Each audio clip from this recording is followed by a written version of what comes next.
Hi, it's Wayne from Damage Undone. I want to briefly talk to you about interior repairs and the products that I use. So, over the last 20 years, I've sort of worked my way through different products, trying to find the best ones. And I have a kit now that includes different products from different companies. Excuse me. Last year, I came across the Viper range. Now, there's guys out there already using it. It's not a new product to the market, but it's new to me. And originally, I had the Viper LRA, which is the leather repair adhesive. This is a really good product for strengthening up leather where it's slightly worn. You can see the hide coming through and you know it's starting to break up. If you want to strengthen it up, that's good. It's also a good, fills small, like little cracks in the leather, and a good adhesive promoter for your next stages. Now, I then had in my kit the XR12, which is an air dry filler for repairing small little holes and cracks in leather. I have the leather repair paste, but again, that's another air dry product. I don't tend to use this one as much as I do that. And then I have the texture paste. This is really smart. This is a nice little product. Air dry again. Just if you want to force dry, you can use a little hair dryer, sorry. I normally put a little sponge on it. If you've got a sort of dimpled effect on the repair that you're going to do, use a little sponge, dab it on, cure it, well, or dry it off. And then if you want to take it off to give it a flatter finish rather than a smaller textured finish, then just sort of 600, just the tops off, and then paint over.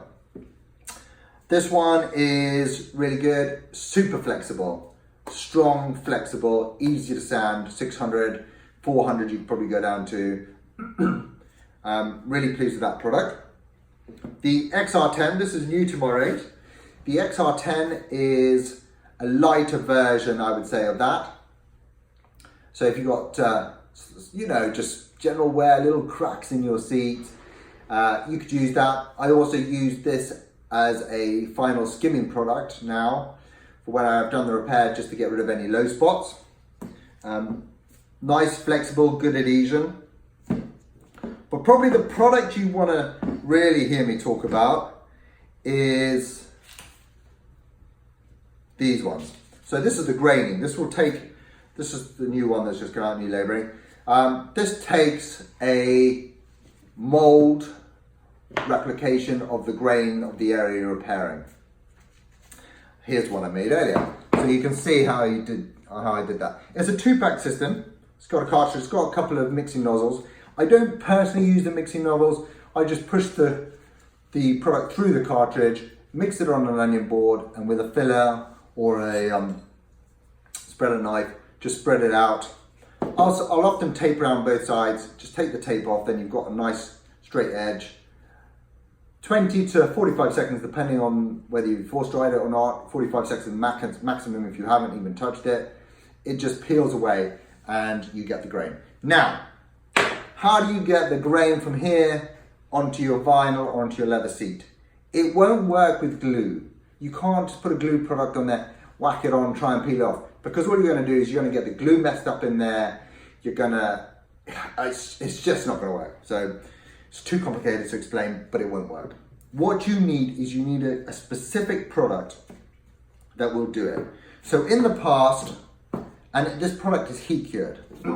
So you put it on, and then I have a little Iroda gas gun. You can use this, or you can use a hot iron.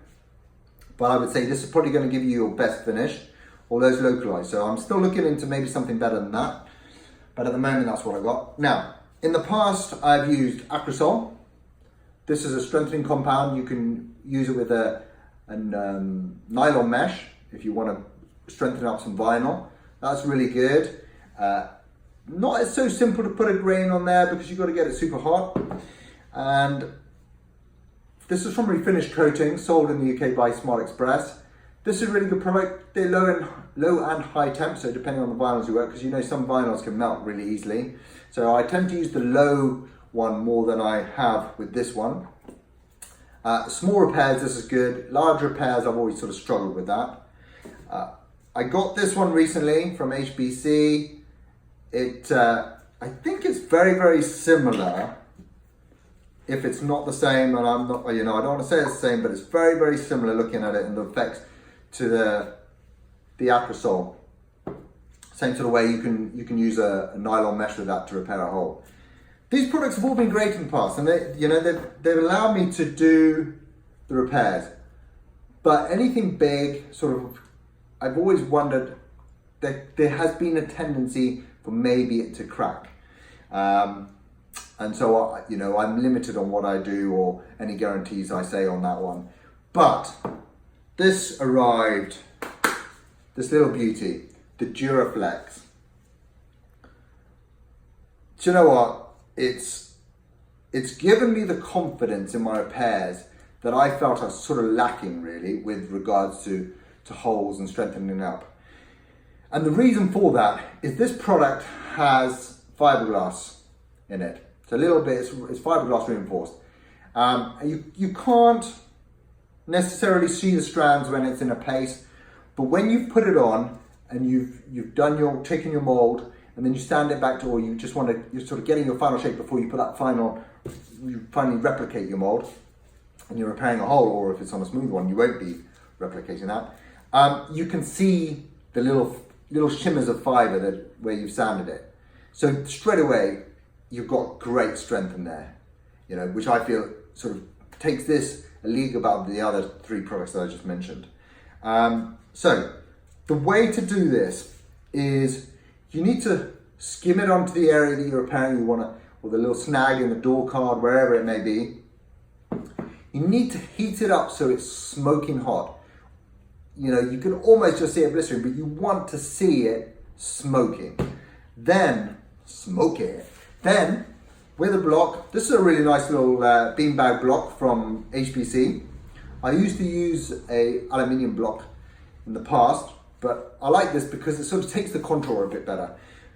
Whack that on there, put it straight onto the area you want to imprint your mold, and your mold will then be transferred from this negative onto the door card, which then creates the positive and the effect that you want. It's as simple as that. If you think that you didn't heat it up enough and you want to put another one, that's all you have to do. Just reheat that. Maybe put a little skim, just depending, but reheat it and just imprint it. And there you go. That is how you put a mold on. So, like I said, you won't be able to imprint this mold onto a door card unless you have, in my experience from the products I use, someone might tell me something differently, but unless you have one of these 4 products, which is what I've got, probably there are some others on the market, but I haven't seen them. But to be honest with you, this one fills me with confidence. I will do some more actual how-to videos on it over the next, I don't want to say weeks, because I've always got so much going on, but I will get one and I'll take you through all the stages and just show you. So I'll take it from getting your grain, replicating your mold, all the way to actually imprinting it on and maybe a bit of color. Finally, I've got their color range. So Viper also do some tints. Don't know much about these at the moment. I've got some information about them, but with regards to their performance, etc., not so sure because I haven't used them. But when I do, I'll come back to you on that and let you know what I think about that. But if it's like the rest of their products, I can't see any issue with those either. So I hope that helps. If you have any questions, please feel free to DM me.